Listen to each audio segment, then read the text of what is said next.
aš labai apsidžiaugiau, kai mane pakvietė sudaryti programą šitam nuostabiam Ąžuolyno bibliotekos projektui filmo ir teksto dialogai, nes iš karto pagalvojau, kad iš tikrųjų tie filmai, kurie turi savyje daug intertekstualumo, yra patys įdomiausi ir tokia programa suteikia galimybę pakviesti į programą pačius įdomiausius ir svarbiausius pastarojo laiko filmus.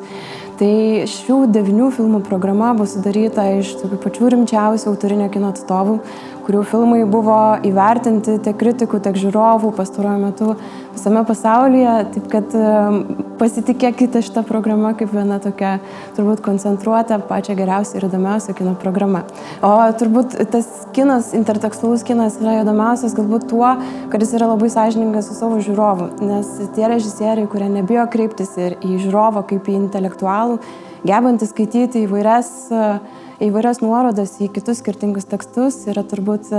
patys įdomiausi režisieriai ir tuo pačiu tai yra patys įdomiausi filmai.